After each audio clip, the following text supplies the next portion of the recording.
Darbas 1. Tiesiog dabar parodysiu, kaip pagal tą užduotį padaryti šią programą. Mums reikės, aišku, iš komponentų įsidėti tekstinį laukėlį. Tuomet mygtuką ir rezultatų išgauti pasiėmėme ant tekstų ir nurodome čia dinaminį kintamojo reikšmę. Jei tai būtų statinis tekstas, tuomet turėtume ją įrašyti ir tekstas nebekis. Dinaminis tekstas visuomet kinta. Jei, tarkim, įrašysime į ActionScript kažkokius tai kodus, kuris grąžins tai į šį objektą, turėsime nurodyti dinaminį tekstą. Jei input tekst, tuomet panašiai daro. Tarkime, galime parodyti, kaip jei input tekst, mes čia galime rašyti tekstas. Tas pats kaip ir čia. Ir galėtume ją parduoti. Bet čia bus mūsų rezultatas, turės vardą rezultatas.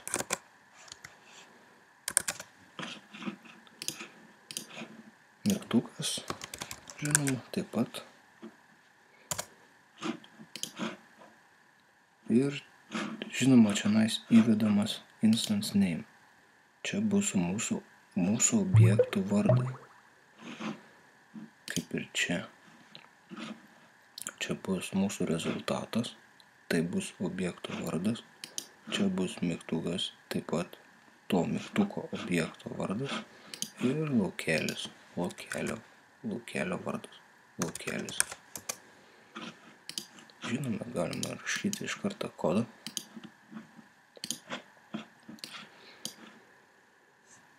Dabar mums reikia,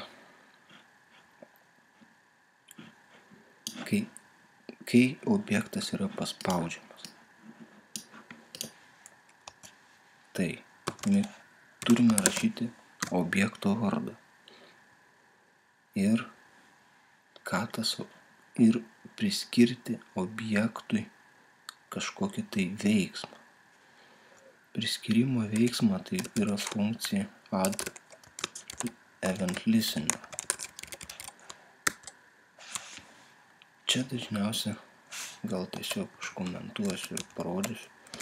Čia rašomas veiksmo arba bazinės event bibliotekos vardas, o kablelio rašomas jūsų funkcijos vardas, jūsų funkcija. Ir galime uždaryti mygtukas, taip ir darome. Mygtukas priskiriame veiksmą. Mūsų veiksmas, kai pele paspausime šį mygtuką, šį objektą. Tai mouse event. Taip. Kai mes paspausime. Čia yra, kai mes paspausime 2 kartų. Kai mes paspausime, tiksliau užvesime pelę, nuvesime pelę, paspausime ir neatleisime, arba kai atleisime pelę ir panašiai. O mums tai reikia tik kai klik. Kai yra paspaudžiamas. Nurodome funkciją, tarkime, onClick.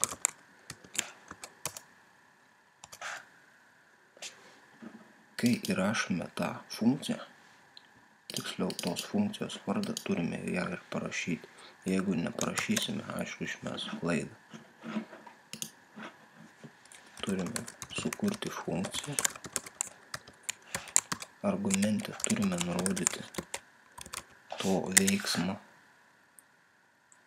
Tiksliau, kokį veiksmą vykdo.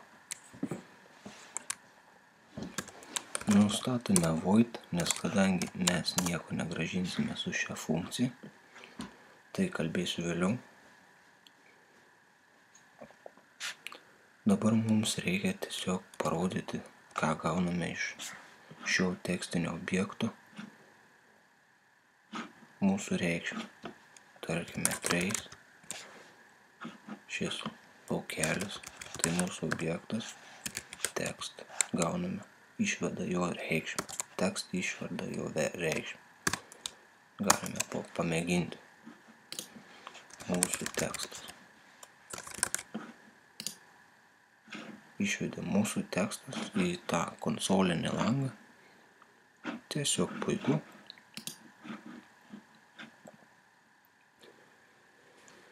Žinoma, gal čia prašo nurodyti su switch konstrukcija ir su per trace komandą viską. Gal aš tiesiog tą praleisiu ir išvesiu iš šį rezultato objektą. Tiesiog man dabar visų pirmiausia man reikia įdėti į šį objektą mūsų gaunamą rezultatą. Tai rezultatas text.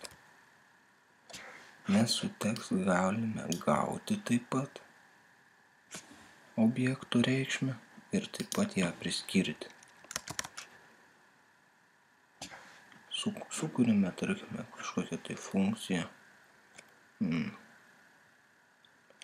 Žmogus bus mūsų funkcija ir čia įvesime šio objekto reikšmę. Tai laukelis text. Žinoma, turime sukurti funkciją žmogus.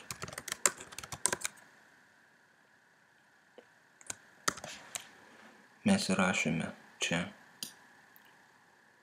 eilutę, reikšmę, kurią gausime. Čia turime nurodyti, kad mes pasiėmėme tą reikšmę. Tai čia bus mūsų spalva.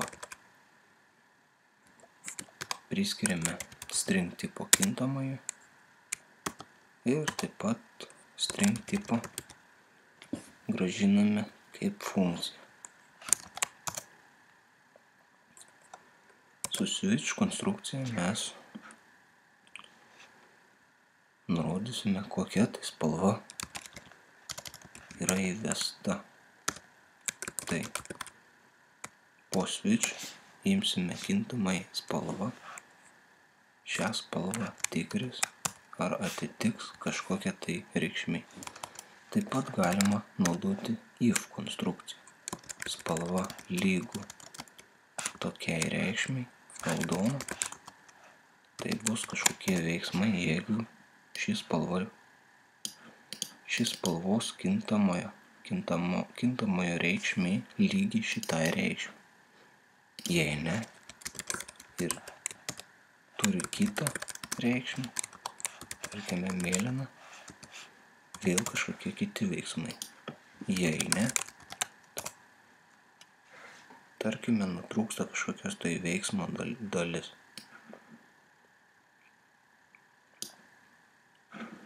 Gal tiesiog užkomentuosiu. Su case bus raudona. Žinoma, nors nusirodykime, kad spalva, tai mes rašysime mažosiomis. Tiksliau, pervers į mažasias raidės, kad sutaptų, ką mes parašėme. To lowercase. Šį objekto reikšmę pavers į visas mažasias raidės išskyrus skaičius. Ir grąžiname, tarkime, raudonas žmogus. Pridedame kitą mėlyną. Tuomet gausis mėlynas žmogus. Taip pat galime žalia. žalias žmogus. Jei nieko neturime, kažkokia spalva galbūt keičiasi arba nesutampa su šiom spalvom, tiesiog grąžinam žmogus neutralus. Čia grąžiname return. Jeigu per klaidą, tik per klaidą kažkas nutiktų, nieko negrąžintų, tiesiog nieko nerašytų. Bet manau, čia, kadangi mes nurodome default, tai jeigu nieko ir neįvesime, grąžins tik žmogus neutralus. Jei tik per klaidą kažkas atsitiktų ar tiesiog pakeistų kažką arba sudubliuotų to kintamai vardą, nebent tuomet grąžintų nieko negrąžintų. Grąžintų tik tuščią aibę. Na, ir žinoma, galime testuoti. Mes viską kaip tik pasidarėme, įvedame, tarkime, raudoną, didžiosiomis raidėmis, raudonas žmogus,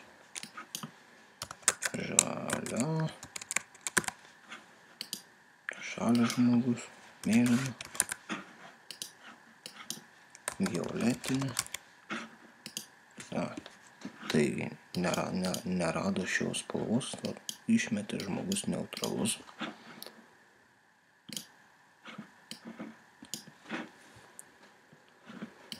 Kaip ir viskas.